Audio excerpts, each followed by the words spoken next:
Yeah, and think about this: how you have Jeff Hook, a CEO of a technology company, on the podcast, and we're really not talking that much about technology. No. It's technology needs to serve Yeah.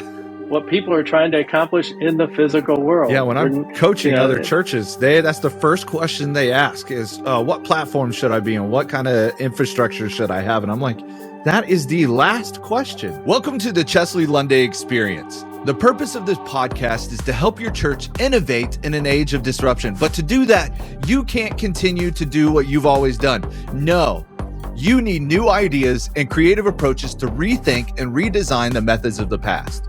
I'm your host, Chesley Lunday, and I help you discover those out-of-the-box aha moments so that you can apply them to your unique context.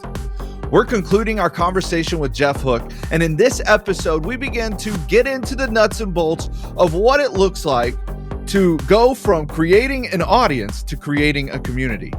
Now, Jeff Hook is the CEO of a new software platform for the faith industry. And it's no secret that churches and other faith-based organizations are slow at taking advantage of new information technologies. Jeff's organization called Communitas is out to change that. Its mission is to partner with these organizations to provide modern technology to help people live better Christian lives.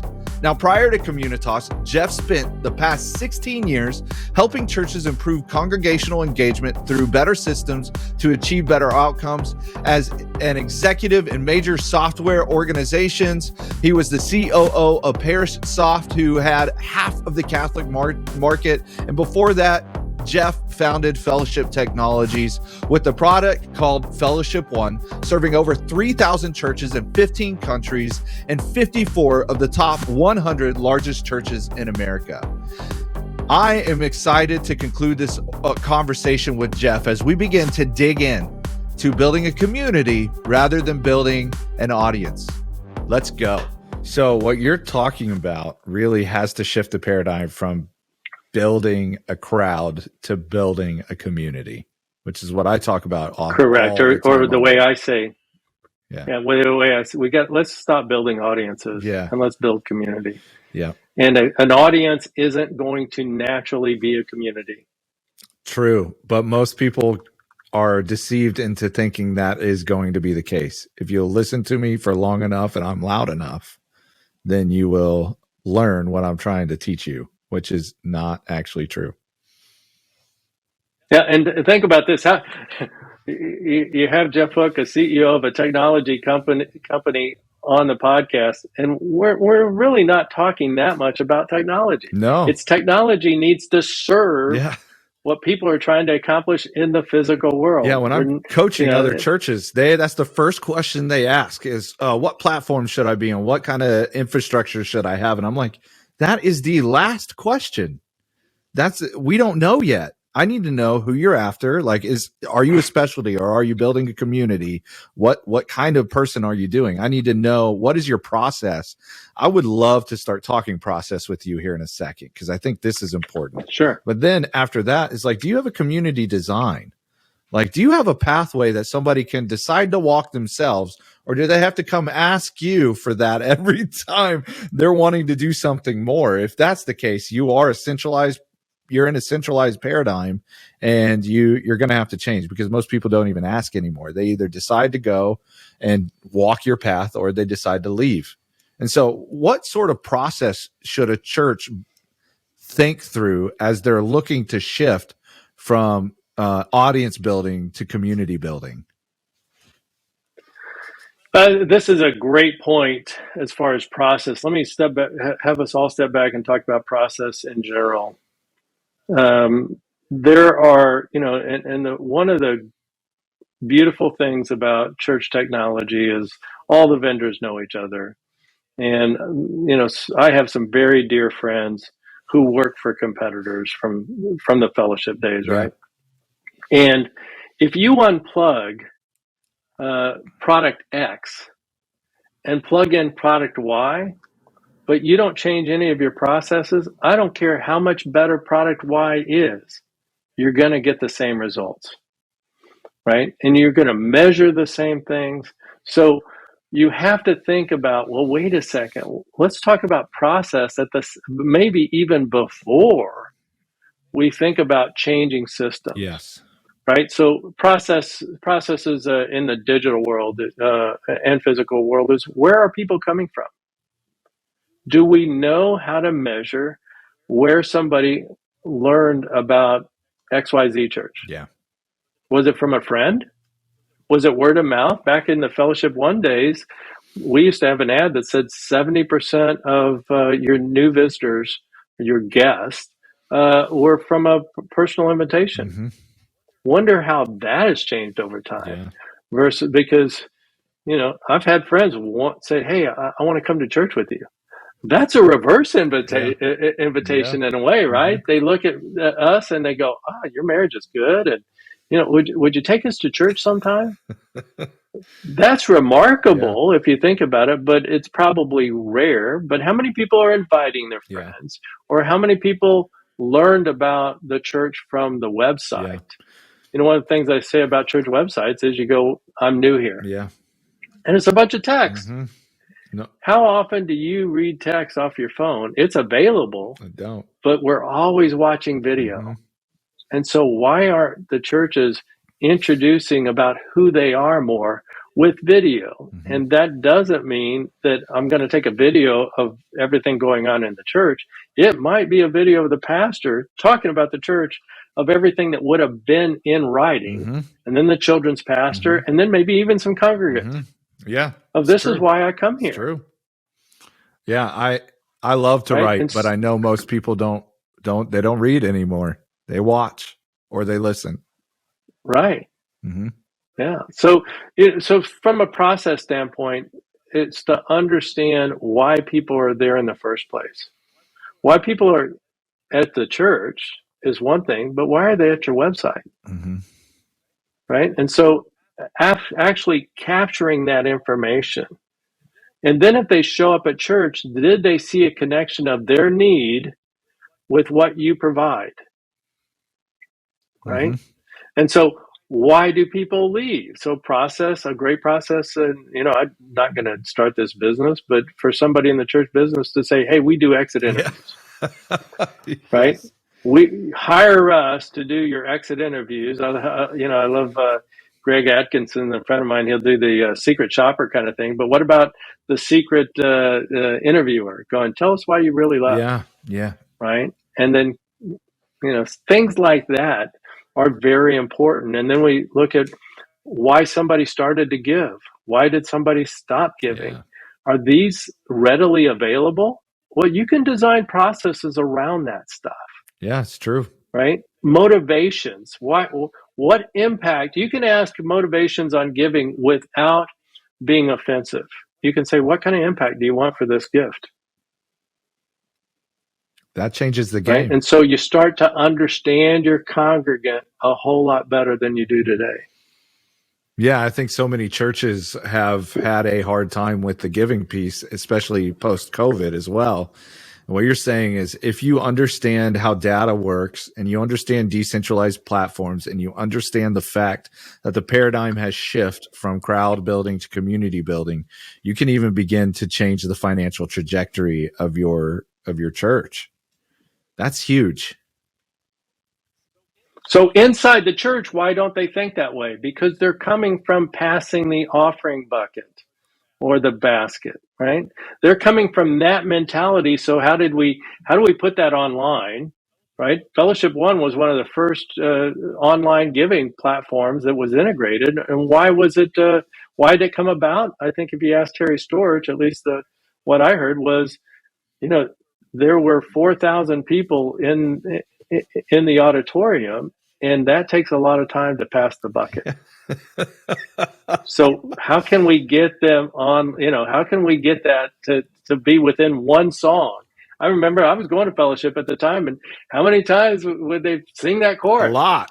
While they were passing a lot, because it took a lot, because somebody would hold it up because I forgot to write my check out, right? And the current generation doesn't even know what a checkbook is. And it's like, what's that bucket in the back for? Well, and it's true, but even still, You're talking about giving connected to impact. And my generation, that's what they want. They don't give out of duty. And we have a model that still says, hey, it's your duty to do this. And so now you're talking impact giving. And that's even a different mindset altogether as well. And what's the step after that? Motivation, right? What is their motivation? How can we understand their impact and then reinforce that? And actually, over time, maybe even shape their motivations to be more pure. More like Jesus. Why did you give, Chesley? Oh, well, because I need a tax deduction and it's the end of the year. That's not a very sustainable process, especially if the person retires and doesn't need that tax deduction anymore. But if I tell about a story of a guy in church that has their tools stolen out of their car, and then the community comes around and in 2 hours donates enough of their own money to pay for his tools so he can still have his job. Now that's the church in action. It's like, I want to be a part of that. Well, so you told me this. You told me this story, right? How much was it? $800 or something? 800. So what if you went out and did a general appeal for the general fund? Hey, we need $800 more in the general fund.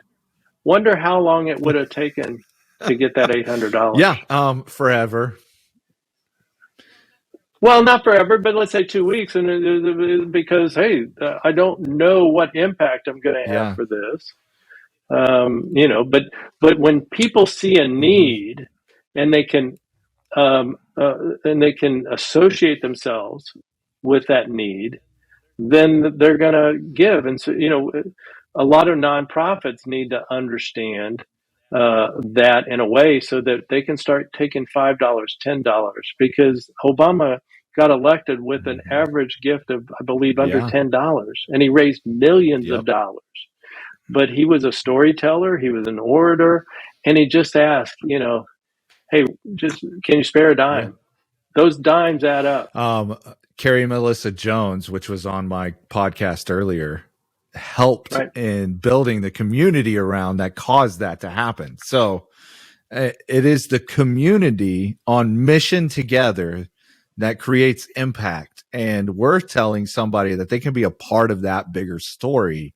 But if you don't have that there and you've never done that, and it's all about duty and it's all about just the thing in the back or passing the plate, like there's no significance, no life change that is attached to the dollars that are leaving my pocket.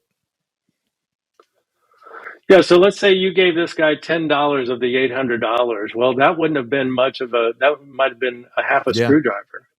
But think about as you came together as a community and brought all $800. So the social impact of coming together, yet it would have, and I don't know how much you gave him, but let's say you only gave him $10, but coming together, multiplied that. It was almost 5 loaves and 2 fishes, but it wasn't, but, multiplied the effect of it.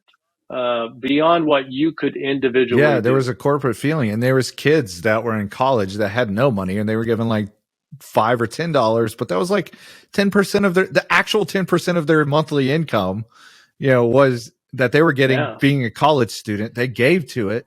And it was huge for them because, in church world, they actually would not give $2, $10 because they're like, I'm giving they don't want that they don't want that money because that money's not enough for them to do anything with. But this time it's like, hey, whatever you can do, like we're going to do this together. And then we all felt the beauty of the fact that my friend got tools and we got to be the church in action. Like that was awesome.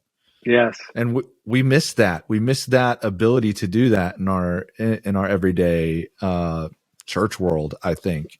And it's a simple connection that can be made. It's just not natural for us in the old paradigm. Yeah, I like to say that the software vendor that makes data easy for the church will win the church over. I think so. I do agree with that. Let's talk a little bit about data and your business, because you're running a tech startup in the church world, which is not known for tech startups. right? And you are in a space you know very well because you were at Fellowship One and you were the CEO, helped launch that product. It was one of the first church, like all encompassing church management systems, if I remember. It's been a little while. Well, so it was probably the second software Okay. as a service, but it was definitely the one for big churches. There were some more basic ones out there, but we were the ones that could handle mega churches. We brought out integrated small groups. Children's check-in was a first from Fellowship One. So there was quite a few innovations that I don't have off the Yeah. top of my head anymore, but it was the Cadillac or Mercedes or Lexus, if I get all the countries involved there, right? Yes. Infinity, I think. Yeah. So yeah, I remember Life Church at one point. That was their system. So I'm a nerd. So Yep. I was part of that sale. So I remember when we got Life Church to start using it, and we, as John Davis said to me, he goes, Fellowship One taught us a lot, and then, but now we need this, and this from you. Can you develop them as quickly as possible? Because you got our thinking up to a certain level. Can you help us go further? But I really do. I'm excited to see how this paradigm shift of moving away from the Sunday service, thinking about church management's this, when in fact, why not have church management connect to parachurches and churches? Why not have church management or church software connect with all the churches within a church planting organization and be able to compare some of the data or metrics? Or why not, when computers first came out, I think the denominations kind of said, oh, hey, we don't understand this. You guys go pick out your church systems, your back office systems. And now with the network, though, of the internet, why aren't denominations using a similar church management system to collect some of the similar metrics and roll them up and compare, and with the same thing, push down content and see how it's being used and see how it's being understood? And it's almost, I like to say, it's a supply chain, a digital content supply chain, so that the producers and authors of that content can actually see how it's being used and saying, hey, there's a hole here. So it's actually dynamic content. There's a hole here and I need to plug that hole. And so I need to release a module or a chapter that covers that. Probably be a video, but to cover that, or I need to redo that video because my audience is not getting it. Yeah. You are explaining a reality in which I can see a different makeup for church staff because of what you're talking about. Yes, and I mean, I'm on the advisory board of a company called Share, Matt Lombardi's company, and they're offering some of this in a kind of as a shared service or a value add, kind of where you don't have to hire somebody. Right? You actually get a chunk of somebody, because many of these churches are small enough that they don't need a full head count. So all they need is a partial head count. And he's offering through Share the opportunity to hire some of these digital people. And actually, there should be a lot of potential reuse in the future around graphics and around some of this content. Why does a church need to produce their own content for all of this? Because they don't have the expertise. So isn't it better to build relationships with these people and curate some content so they go, hey, my church is always providing me the right thing. And I mean, I've got a ton of ideas on how churches should make it their own, but I'm not going to go into that just because there is still some secret sauce. I've let out a lot of secret sauce already on my thinking, but there's a lot of secret sauce left that for Communitas to bring to market as we fill out the platform. Yeah, as we start winding down the interview, why don't you talk a little bit about Communitas, what it is, and how it can help churches in this new Yeah, so, shift? we started out building software to help people live a more functional Christian life, because I looked at the state of church software and I go, it's too much about the weekend. It's not about whether they're being successful or not, changing lives. So we started writing the software. We're still in the infancy. We running churches of 250, 400, 500. We've got a client who is a church planting network, and they've made a commitment that anybody that comes through the Mission Alive church planting, they're going to use the Communitas platform as they go through the process. But as we build out more and more of this, it will become more of a mega church platform, but we never want to lose the small church and helping them, because that's where most people go. That's where most churches are. Maybe most people don't go there because some of these mega churches, but we really want to support the church of the future and what the parents of the future are going to need. And it's just going to become much more complex, but we want to squeeze that complexity out so that we can actually, it's kind of like the evolution. Church Management 1.0 was the back office stuff. Then Fellowship 1 and CCB and some of these others came out, and they started doing Sunday service things. They got a little bit into the pastoring thing, but they never got more than maybe understanding where people lived and how to get a hold of them and maybe to take notes. They really didn't help the pastor understand the person and their spiritual walk. And a lot of these churches have walked away from discipleship. It seems like, if you don't believe me, go read some Dallas Willard. He'll say the same thing. And then it was integrating with the website. So true. Integrating with the website, but now we need to get into truly ministering. So a front office, if you will, in the congregant's hands. And then we can start networking these all together so that even around the world, think about what if we came through the local church's portal, if you will, for the congregant, and I could then communicate with somebody that's over in Africa that's in the same denomination, or that's over in Ukraine, and how can I pray for them through the local church's platform?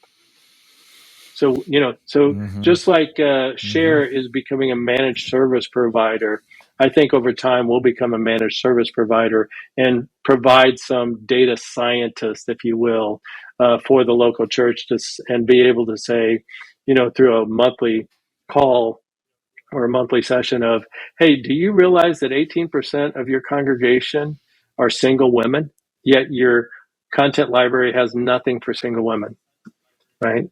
Or, how can, and I've started to talk about pastors, and some of these pastors hate when I say this word.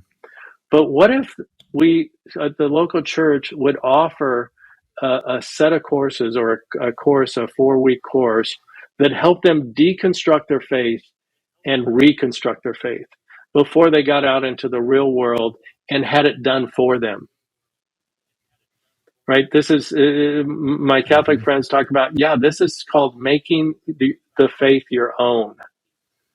And so whatever format that takes, but I think the 16 to 18-year-old time frame is a perfect way to equip these people so that when they do go out into the world all by themselves, it is their faith, not their parents' faith. Yeah. I actually love the idea of it being the first year of college, because it's happening as you are walking rather than before. Like, they need it right in real time. But it's probably it probably starts before then, but the cohorts would the cohorts pieces would continue. So think about, how would you're a youth pastor, right? What if you had a tool that helped the kids when they were all together still in the same high school, but then they kept connected through their faith through into college, so that they could actually, hey, remember what Chesley said about this, and I'm having a hard time with this. And they're actually continuing to connect digitally. You can't do that in the physical world, right? They're all on different campuses. No, you can't. But you can do that digitally. And so how do we use digital for the purposes of what it's best in? But how do we build and support relationships in the physical world? Yeah, that's really good. Obviously, I think we've danced around the subject of discipleship, but what you're saying is you need software to help you make disciples. You need software that serves that purpose rather than the purpose of your Sunday morning. In addition, beyond Sundays, not instead of Sundays. Yeah. We like to say beyond Sundays, beyond the church building. Yeah. Because I mean, events are going to happen. I find that they're going to be more and more probably dispersed throughout the week. Because I mean, and larger churches are doing that, right? So they're not just, it's not Sunday morning. You got Sunday morning, Sunday afternoon, Sunday evening, Saturday night, Friday night. Some are going to Thursdays now. You know, you're going to need something that works in a way that will help the individual disciple become everything that Jesus imagined for them to be. And so if we don't do that, we're not doing our job. Yeah, you talk about everything Jesus imagined them to be. It's about identity, right? How does this person identify with themselves? And I like to say, your fake identity is the stories you tell yourself about yourself. And your real identity is the stories that God tells himself about you. Yes, it's true. It's true. That's good. It's good. Well, Jeff, I know you were talking about an opportunity for our listeners and going ahead and saying, hey, there's an event we want to invite you to. Would you talk a little bit about that? Yeah, so we're just, the idea came up today, and so we have to flesh out the details, but we're thinking about, Chesley and I are thinking about co-hosting an event, an online event. We'll probably limit it to a certain number of people because we want participation, but we want to discuss, what does the church of the future look like, right? And so we're getting ready to launch a Church of the Future Facebook group, and this will be part of it. And so, we see the Church of the Future and the digital church groups starting to discuss this so that we can truly create a Church of the Future that makes disciples, that makes disciple makers, that have better marriages. And so, it doesn't need to revolve around Communitas, right? We're not the center of the universe either. The kingdom and kingdom-minded people, we're all kind of, in this case, revolving around the SON, that son. Yeah. But we just want to be an active part of it, to challenge. And as we looked at what our brand is as Communitas, we're not the brand that's going to be the happy, hey, let's everybody get along. We're going to be the innovative brand. And to be the innovative brand, we have to get people to stretch each other's minds, right? And we have to be active. So, I think, what do you think? We should come out with the details within the next 2 weeks? So as this will air in at the end of March, I'm pretty sure. So so we've got 4 weeks to get this, and 4 weeks to get the Church of the Future Facebook group, and this could be this discussion around the Church of the Future could be one of the first things that we do. Yeah, so we would love to have you join the group. You got to be fast though, otherwise it'll fill up. So, Jeff, thank you for being a part of this podcast and having the conversation. I've enjoyed my time with you. Where could people reach out to you and find out about Communitas and what you're doing? Yeah, so www.communitastech.com. So Communitas is Latin for community. It's got a great definition. It helps. It talks about how uh, people or something is going through a liminal phase. And so if you think about a caterpillar turning into a butterfly, that cocoon is a liminal phase. It's no longer what it was, but it's not what it's going to be. And that's what we want to help the faith community to be. And then my email address is jhook@communitastech.com. And my cell phone is 214-668-9807. So text me something appropriate and I'll get back to you. If it's inappropriate, it'll be blocked. There you go. There you go. Wow, and if awesome. You're going to try to sell me a warranty, I'm not in the mood to buy a car warranty, right? Oh, that's funny. Oh man, dude, I had a lot of fun. So thank you. So did I. We'll do it again sometime. Absolutely. So what does it mean to build a community rather than building a crowd? That's what I want to talk to you about today. Building a crowd is what we've been doing for a while. We have been building something where we have a centralized platform where it's about face to stage rather than face to face. Now, face to stage is not a bad thing. It's actually helpful in many different areas. There are ways to use face to stage to further the movement of what God is calling you to accomplish in your context. But the reality is most people don't learn, don't relate, and don't transform in a face to stage relationship. They transform in a face-to-face relationship. You see, when it comes to creating transformation in a person, it is all about knowledge, experience, and relationship perfectly intentioned together. Knowledge, relationship, and experience together. Without one of those ingredients, you do not get transformation. And so we've got to do a better job as church leaders building an organization that helps those three ingredients come together. And the only way to do that is to build a community, not a crowd. So how do we build community? Well, we've got to have those three ingredients, like I said, and we've got to be able to structure our community, our organization, our crowd in a way that maximizes for those three ingredients. So how do we build relationship in everything we do? How do we build knowledge in everything we do? Let's be honest, churches do great at knowledge. Sometimes they do good at relationships with small groups. But what we don't actually really do is great at experience. That's why I had Bruce Bugby on for a little while ago, where he began to talk about how we create an environment where people get to know their passions, gifts, and personal style, and then begin to outflow out of those three pieces, a roadmap for them to begin the journey of transformation based off of what God has called them to do best. Now, volunteering is the beginning of that process, but it's definitely not the end.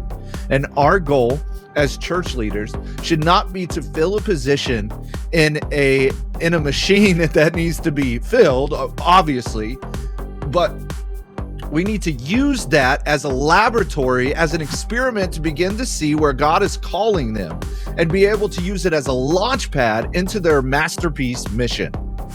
And so let's think about this for a little while. How can we use volunteering as a way to create laboratory experiments for people to go in and contribute while they're learning what God has called them to do, their masterpiece mission? How can they discover their passions, their gifts, their personal style, not just through assessment, but through experience? And then you as a church leader begin to walk with them to discover that even more. Well, there's two questions in the middle of this that I think us church leaders have to realize that we have to be attuned to, as well as the people we're leading. And that's this: what is God saying to us, and what are we going to do about it? As church leaders, we need to move from management to empowerment. We need to move from management to empowerment. And so as God begins to share with them what he wants them to do, rather than go, oh no, we can't lose them, we need to launch them. When we launch them, we empower them. And the reality is, in a decentralized context, people endear themselves to those who empower them. We don't lose them, we launch them, and then we grow in our impact because of it. That is what God is calling us to do. Now we have a partner in ministry, reaching other people, other lost people, where they live, work, learn, or play, and they're now becoming a part of our community because we took our volunteer positions and created them into laboratory experiments for the calling of God on their lives. That is the first step in beginning to create a crowd into a community, using your assimilation process to begin to help others discover what God has called them to, and then being intentional and helping them launch them into that. Hey, if this is adding value to you, we would love to ask you to be a part of our show. We want to help you in your most pressing problems. Maybe you're trying to figure out how to transition your volunteer positions into laboratory experiments. If that's something that you have a challenge in, email me at podcast@chesleylunder.com. Again, that's podcast@chesleylunder.com, so that we can begin to talk to you on this show, live coaching, to begin to help you transition your volunteer positions to laboratory experiments for masterpiece missions. I am excited to help you do that. I would love to sit down and let you and I have that conversation live right here on the show. Hey, the best way for this podcast to continue to grow is by you posting a rating or review. So if you think more people would enjoy listening, then would you do me a favor? Would you please rate and review on whatever platform you're listening on? Hey, next we begin to have a conversation with my friend, Warren Bird. He just did well, he's actually still doing it. And so we'll put this on our show notes as well. It's a survey about the new faces of church planting. He begins to talk to me about what that's looking like, what are the preliminary results of that, and he's inviting more of my friends, you, into that conversation. And so I did a live conversation for the next few episodes, we're going to split that up on the podcast. We're going to talk to Warren Bird about what he's finding. And I think you'll enjoy the conversation. He begins to talk to me a little bit about what I'm seeing as far as digital ministry is concerned, since I'm kind of in that space. But I think you'll get a lot out of it if you're a prevailing model church as well. So here's a little sneak peek into part one of my conversation with Warren. So I had 2,500 plus people take the survey so far, and anticipating that, across 50 denominations, we'd have a big response. I minimized the number of open-ended questions so that I could mathematically tally. But I did have one open-ended question.